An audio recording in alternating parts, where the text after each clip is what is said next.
Hey, how you going there? It's Anthony here again. Hey, I'm going to try to explain a new module that I'm really enthusiastic for us to start using vibe coding to create. The reason I like the idea of vibe coding, but at the same time, I'm um, also conscious that I've spent so much time in fine tuning that it of AI generated Odoo modules that I wanted to go this way. So look, we've currently got our GitHub app, and I know that um, it basically pulls up from GitHub, and it basically works on menu buttons. Now I can't install it because I haven't got the Python library installed at the moment. So without me going into there, what I'm imagining is if I get rid of this, so let's just say that the concept is not to necessarily remove this app, but to almost create a new one where we can have a breakaway and what I'm going to call a lean, lightweight Odoo management system. So what I'm imagining, and I'll go backwards to go forwards now. So if we go into Odoo, and we've got to go to Odoo to do it. We go to our Odoo, we go to Odoo add-ons. We've got all these add-ons, and it takes up a lot of real estate by way of storage space. Yeah, so if we go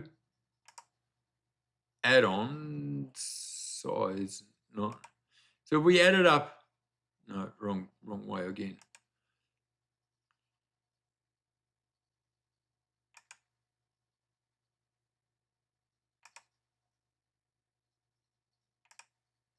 If we added up all these file sizes, not that it's actually there, but you know what I'm saying now, it's quite a lot of storage space. And if we start to go, we want to go to a Hetzner server, so it's going to be a bigger server to accommodate all of this wasted space. Now, if I go back to Odoo on my local computer, I get rid of my filter. At the moment, it looks like we've got 675 modules available, including our own personally developed ones. Now, having said that, if I start to filter this out and I go not installed, well, what have we got? Installed, 79. So that leaves us with, not that I'm the mathematician, 596 modules. Let's call it 600 modules that we're not actually using, which becomes a lot of space that's just not necessarily.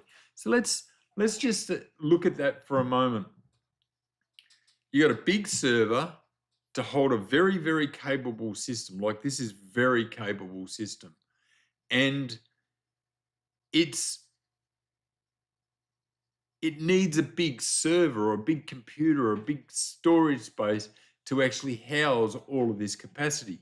But I don't believe it's actually necessary. So what we've got is a module that's pulling straight from GitHub.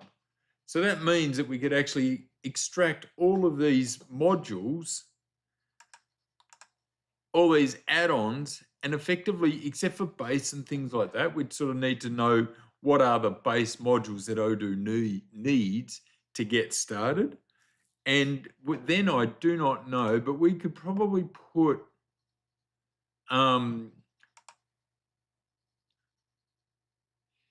So I won't go down that path too far because I know I'm sort of getting myself sidetracked. But a lot of these, and not all of them, because there's base and there's bits and pieces in the Max here base setup, it might have its dependencies. So if I do go back to base for the minute,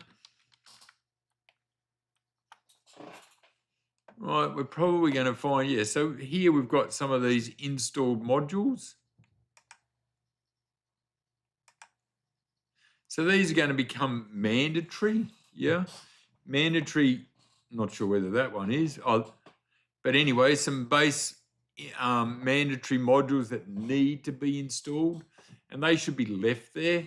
But then once we start to go into the menu, depending on the type of business, they might not want website, they might not want e-commerce, they might not want manufacturing, but they might want it later on. So right now I'm building an online business. That's the intention of this particular version of Odoo that I'm putting together. I want the website, I want the e-learning. I'm not convinced that I'm going to go the path of the e-com site, but I am going to integrate e-learning subscription. So I just got to look at the payment strategy that Odoo uses versus does it suit my workflow ideally. But I got my email marketing, some custom webs. I'm going to be raising invoices and yada yada yada. Got my CRM. So at 79, I might say I get to 100. But I think I won't be using human resources. So there's lots of stuff there. Now, we've got cards here, and ideally we're going to create some sort of card system that doesn't necessarily have these buttons, okay, but it has module info, and it would open up a file that's based still on what I'll call the current structure. So the current structure in an Odoo module,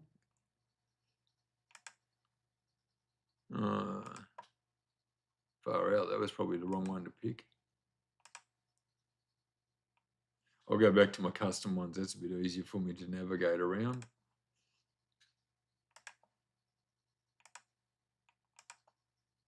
So here we've got our index file and we've got our SAM file. The picture that I have is that when we click on, we have module info, it'll click and open up an external version of that HTML page, and we can have an input, activate or import or install button. So we don't need these at this stage. Once it's installed, I'd almost suggest that Odoo's logic takes over and it goes back to what I'm going to call the traditional. But because we'd already set the file path up correctly, we're going to still have our file path from up the top of our browser, which you can't see on this video, sorry. So it's becoming like a blank card. Go back. It's becoming like a blank, empty placeholder card. And from there, it's going to be starting to pull from GitHub. We'll still see all the Odoo modules. It will be its own unique GitHub repo, repository, and we'll have our custom repository and we'll have our default Odoo. It'll be up on the server. People will get it. They'll be able to click and it'll be able to pull out to many sites from our GitHub repo. All right, I hope that makes sense. Upwards and onwards. Talk to you in the next one. Bye for now.